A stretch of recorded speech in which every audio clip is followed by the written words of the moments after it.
Hey everyone, welcome back to Cowabunga Corner News. In this episode, we are with the new voice of Donatello. Well, actually, he's not too new to the Turtles industry. Right. The original Raph. Right, go figure. So if you guys, your heads are exploding because it's Raph or Donnie or I don't know. But yeah. Hi, I'm Rob.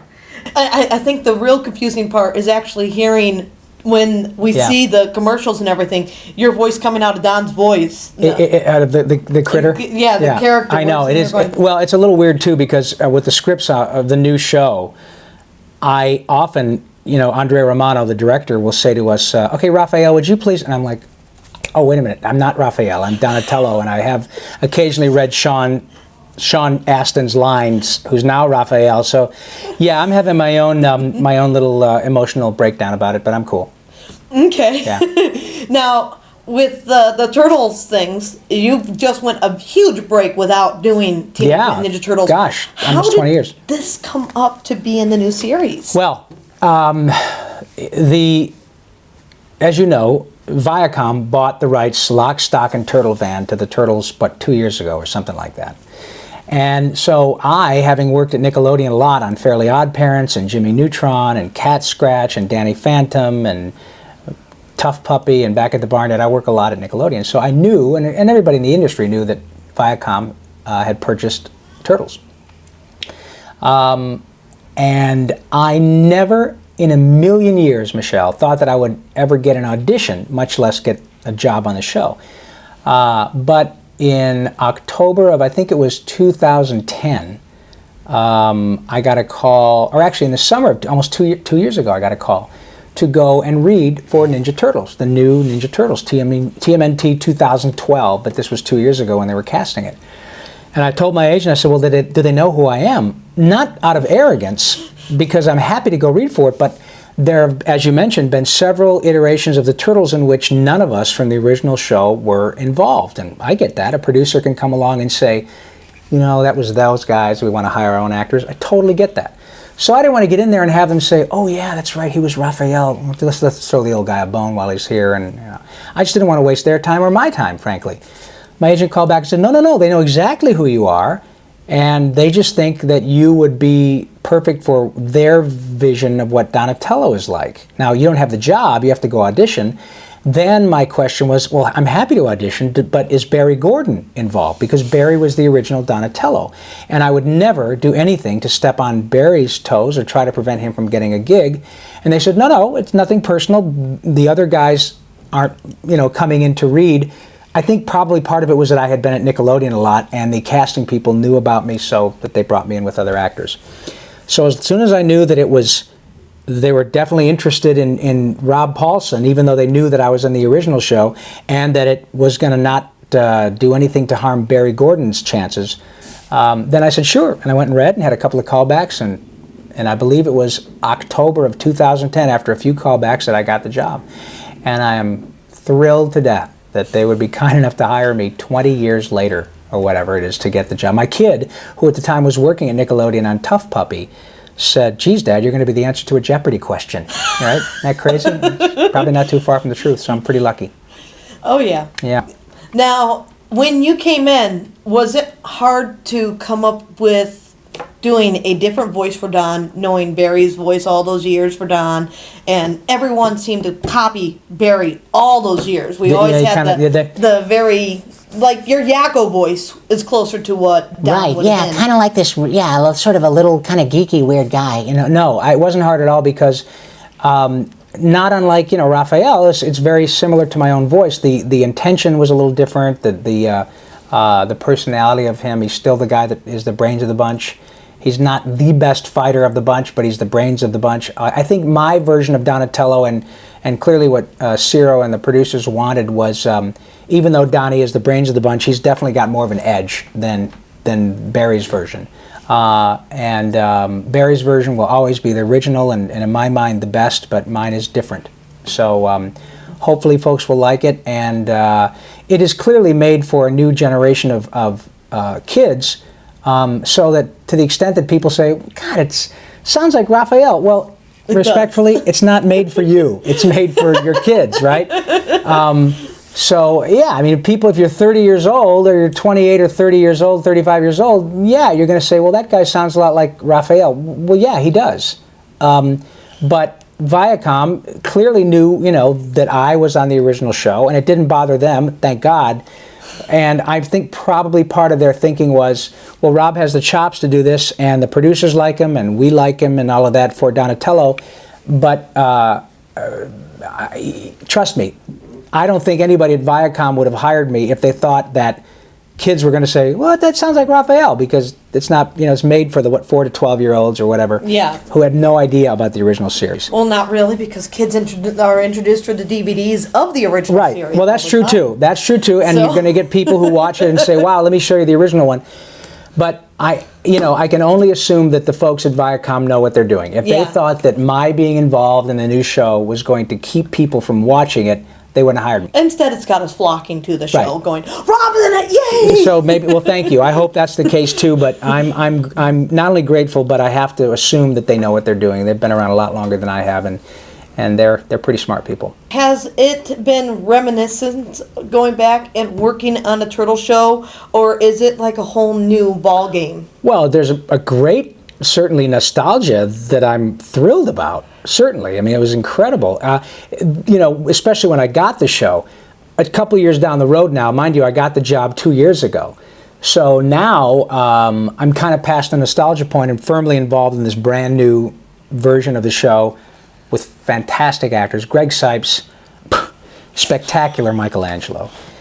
Sean Astin is not only a terrific actor, but a great kid. Jason Biggs, same thing. Smart, very funny. And again, they're different turtles. They're not better. It's different. Yes. And I believe there's room for all of it. Obviously, I'm getting paid, and I'm happy to do so. But there have been a couple of different Fred Flintstones. Oh, yeah. And so I'm a couple of different Scooby-Doos and a couple of different folks working on classic characters. Certainly there are, Billy West has done Bugs Bunny. Greg Burson did Bugs Bunny. Bob Bergen has been doing Porky Pig for years, and it hasn't stopped Warner Brothers from making Porky Pig. There's a new Mickey Mouse, because sadly Wayne Allwine passed away. But he was not the first Mickey Mouse. So there's room in a huge franchise like this for different versions of it. So I'm having a blast with the new guys. They're absolutely great, and they make fun of me because I'm a fossil and I'm an old guy, but they're very deferential as well and very sweet. It's great. How many of the other people on the show actually grew up watching the show and fanned you when they first met you? All of them, especially Sipes. But I have to say, when I walked in, I knew Greg, but I didn't know. I'd worked with Sean once or twice, but I didn't know him. I worked with his dad a lot. I did 2 series with John Astin, which is a huge thrill because he's Gomez Addams, yes. Right? And that was great. But now I'm working with Sean, and he's wonderful. His mother is Patty Duke, for God's sake. It's just incredible. But when I walked into the first script reading, they kind of did this sort of fake genuflecting, we're not worthy and all this. But it was very sweet because with, IMDb and the internet, they sort of did a little research and said, oh my God, this guy's not only Raphael, he's Yakko, he's Pinky, he's Carl Weezer, he's The Mask, he's Arthur on The Tick. And so they were very, very sweet. And I have never felt anything but incredible support and really way too much respect from them. I think that they're kind of, they know that I've been around for a while, and I've had the good fortune of working on a lot of great shows in addition to the Turtles. But Turtles is the first big one I ever worked on, and the one that really put me on the map in terms of being a voice actor. And so I owe the franchise a lot. And Kevin, and I don't know Peter, but Kevin I know, and he's been very nice to me. And by the way, he's very involved in the new show, and I think he really digs it. Yeah, he's been very involved since Viacom bought out the Turtles, to the point where he's a co-writer on the comic books. Totally, and he really digs it. Yeah. Yeah. And it sounds like he's also helping out with the new movie. So I think he is, yeah. I am very happy to see that they were able to bring Kevin in. Yeah, and I think that's important for fans to know. It's not just a bunch of people who don't have respect for this franchise. Cirinelli, who's the producer, and Peter Hastings, who produced Pinky and the Brain, worked on Pinky and the Brain with me, and then Kung Fu Panda and How to Train Your Dragon. So it's great now working with Peter again after 20 years from working on Animaniacs with him. People need to understand that the folks making the show are by and large fans. people who are of the age that they grew up watching the Turtles, and they were big fans, so they get all the mythology and they get the whole turtle thing. And so you can argue that this group of folks making the show understands it better than the original group. Not taking away anything from the original franchise, but the people who really got what Turtles were about were Kevin and Peter. So now you have people who grew up watching it, and they're making the show. It's being made by fans for fans. Basically, they were able to sit there and watch everything as it came out. Yeah. See what was the best areas of each area, from the original comics, the cartoons, the Next Mutation, the 4Kids series, and take what they liked and is trying to give us a new version. And it's worth checking out. Absolutely. And I obviously have a vested interest, and clearly if nobody likes it, it'll be off the air. But I have to say that it's pretty rare that you get an opportunity to have people who grew up watching something that are making it now with the backing of, you know, a giant company like Viacom. It's pretty cool. The toys are unbelievable, and it's great. Not only have they gone through to bring back an original voice actor, one of the creators, as we were just talking about, Kevin Eastman, but not just that. Even with the Playmates toys, they brought in the original sculptor. Did they really? Yes, I Steve didn't know Garner, that. That's who so cool. did the very first Ninja Turtle toy, sculpted these. Wow, So- that's a really cool bit of trivia. I didn't know, because maybe that's why I dig them. I kind of dig their bigger legs and the fact that, you know, Raphael's got a little gap in his teeth. Well, Donnie not does. Donnie, I'm sorry, not Raphael. See, Donatello has a gap. It worked for Lauren Hutton and David Letterman. Why not this guy? Yeah.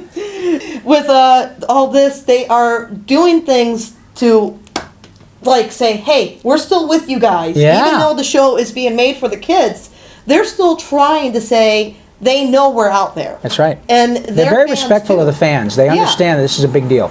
Yeah. So we've been very, very fortunate with Right. everything coming up. How many episodes have you guys recorded, or is that not allowed? We have done one season's worth, which I think is 26 half hours, if I'm not mistaken. I don't know what will happen, you know, in terms of season 2 or anything, but we're wrapping up the first season and it'll start airing, so we'll get an idea of how it goes and hopefully do another one. Well, with Toy Fair, they actually said that there is 2 seasons Did they? guaranteed. Okay, then there So, you go. Yeah. Yeah. People know more about it than I do. We do try to stay on top of this Thank news. And we like to see more stuff coming out about the show. And Yeah. right now we got a lot of fantastic clips coming out. I love the training clip. Isn't that cool? Yeah. You get your shell beaten up by Raph. Let's say I'm the brains of the bunch, not necessarily the best fighter, but I got the biggest brain. That's something that I've always liked about the Ninja Turtles with martial arts aspect. Just because they've all been trained the same amount of time Yeah. doesn't mean they mentally. That's right. We're click like at real the same people. amount. Like real. You know, nobody learns at the same pace. I mean, you have to have standardized tests and standards by which you can judge somebody's progress. But not everybody learns, including turtles, at the same pace. And I think that's important for kids to understand. And that's one of the cool things about Ninja Turtles is that you know, it's about taking care of each other, watching each other's back, understanding that one person's weakness is another person's strength, and that's just a really cool thing. Yeah. Yeah. So far, is there any new developments, without giving any real details, that you have been excited about that is going to shock Well, fans? I personally like the fact, I know that some people haven't been crazy about it, I like the fact that April is now kind of a contemporary. I like the fact that she's a teenager. I dig that because Donnie has a crush on her. Yeah. And that's pretty cool. There's interspecies romance, which might be a felony, who knows.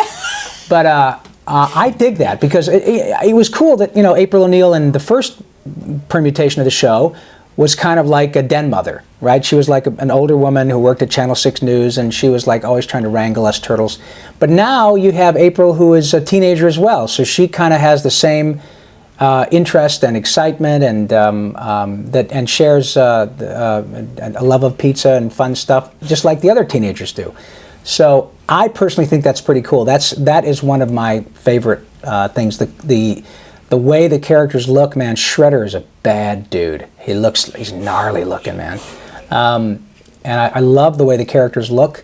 And there are some cool things coming with some of the bad guys that recur on the show that I can't really talk about, that you will see soon. But I really dig the fact that April is a contemporary. I like that.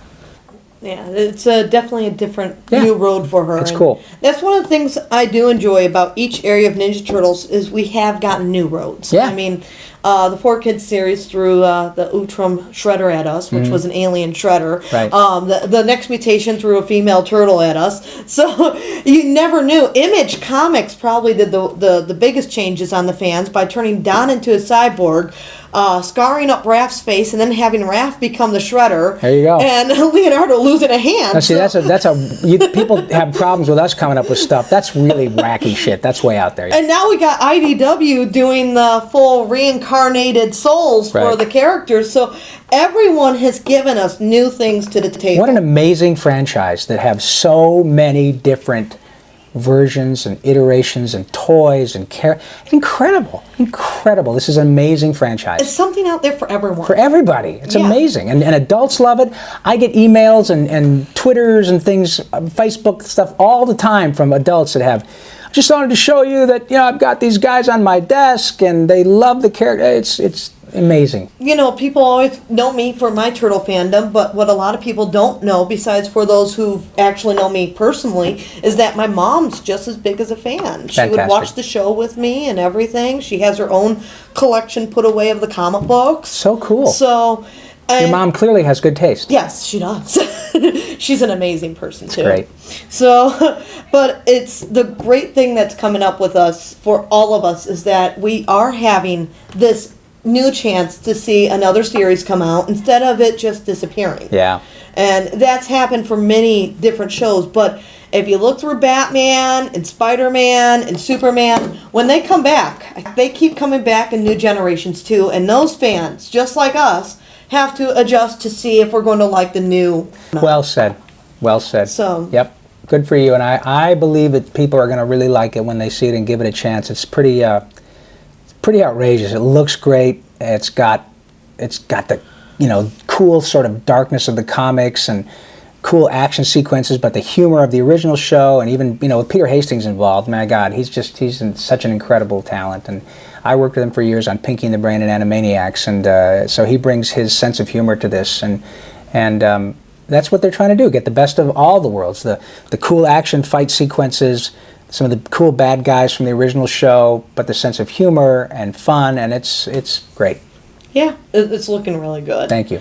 We're talking about people coming into the show and stuff, and we know that they fan you, but was there anybody working on this show that you were a fan of before meeting? Well, yeah, I mean, Greg Sipes I'd worked with before, and I certainly am a fan of his, and sweet little May, my God, I've known May pretty much since she was born, because I worked with her mom, Pat Music, for many years, and I think I actually probably have known May since she was born. But I am certainly the elder statesman on the show. I don't think there's anybody older than I on Turtles. So, yeah, I can tell you that I have become fans. Obviously, I'd seen Sean in Lord of the Rings and Goonies and Rudy and all the stuff that he's done. Jason, loved the American Pie movies. He makes me laugh. He's a freaking hysterical guy. They all are. And so I had the pleasure of working with Greg quite a bit and knowing him. And Kevin Michael Richardson, who's the Shredder now, is one of my dearest friends. He's been on my podcast. And so I've been a fan of all of theirs, and I'm getting to know them, so the fandom sort of increases because we're peers as well.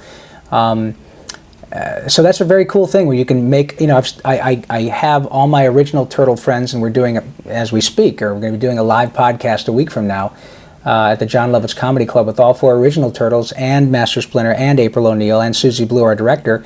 But now I've got new friends and new buddies that I'm making that are Turtles, but it's being directed by Andrea Romano, whom I've known for 30 years and who directed Animaniacs and Pinky and the Brain and SpongeBob and Batman and Superman and Tiny Toons, all this other stuff. She's directing Turtles. And Peter Hastings, whom I worked with on Animaniacs and Pinky and the Brain, is now producing Turtles with Zero. So, I've got friends and fans people I've known. It's a very unique situation. People I've known 25 or 30 years and people I just met a year and a half ago. And we're all friends, and it's just a huge mutual admiration society. Yeah, it's working out great. Now, with the podcast you were mentioning, for any Turtle fans who want some nice little tidbit there, you mentioned Susie Blue. Well, she also worked on the 4Kids series as the voice director for several seasons. Mm-hmm. So she's not just part of the originals, she was also in our last. She's done a lot of that stuff, yeah. And I do a podcast every week called Talkin Toons, which is TALKIN''TOONS, which is available at my website, which is robpaulsenlive.com. That's PAULSEN live.com, or iTunes. Just go to podcasts on iTunes and type in Talkin Toons with Rob Paulsen, and you'll come up, and I talk to other people whom you would know, whether it's Mark Hamill or Jeff Bennett or Gray Delisle or Tara Strong, or they're all buddies. This week it's Jason Marsden, and I've known Jason for 15 or 20 years, so 20 plus years. So yeah, it's just great me talking to other people about cartoons. I've been doing this for almost 30 years now, so I know a lot of people. Yeah. And it's a great way to find out about cartoons. By the way, if you love listening to the show he's talking about. Yeah, it's great fun. It's free, and there's a lot of good information, not only great entertainment. Last week I had Steve Bloom on, who's, spectacular actor and incredible video game talent, and traditional animation too. But there's also a great website for those of you that are interested in voice acting called iwanttobeavoiceactor.com. And D. Bradley Baker, who's also been on my podcast, is a brilliant talent. But we all get asked a lot, how did you do this? How did you get started? So he came up with a website that talks about sort of our respective journeys and how he got there and what it takes. So go to iwanttobeavoiceactor.com, and you will get free, solid information from people who do this every day. That's cool. Yeah. With the new cartoon series, it's coming out on September 29th. Yes, ma'am. 11 o'clock on Nickelodeon. And is there any other things coming up around that there's going to be any promotions or anything that... Well, I know that they've always got us doing interviews. Sean Astin and I are doing an interview with the New York Times, I think next week. They've got us going to a consumer products show in New York in a couple of weeks. I'm always doing stuff. I'm going to Dragon Con in Atlanta at the end of the month.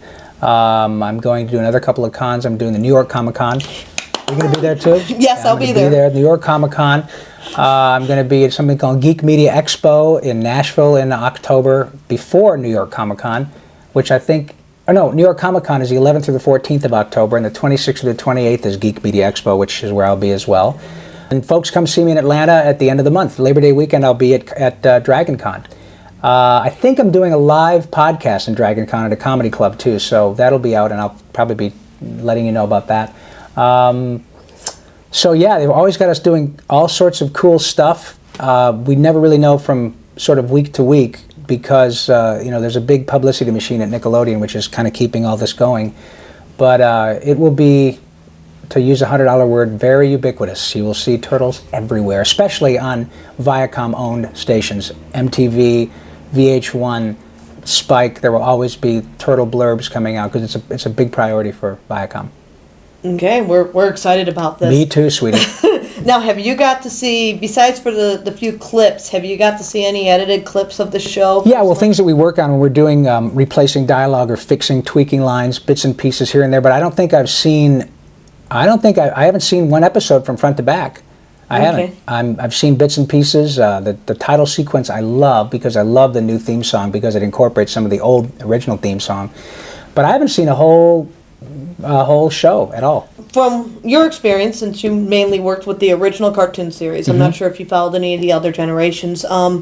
With the Turtles, there seem to be a lot of homages to the past Ninja Turtles?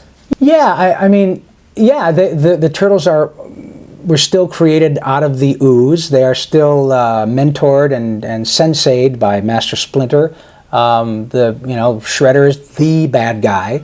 The Foot Clan are the bad guys. There isn't a Krang, sort of like Pat Fraley's Krang. There is a group of people called the Krang, a group of critters called the Krang, aliens, I believe, and they're primarily voiced by Nolan North, whom you all know as Nathan Drake in the Uncharted series, and was Raphael in the 2007 TMNT movie. Yes. So we got 3 different Raphaels in the show: Nolan North, Sean Astin, and Rob Paulsen.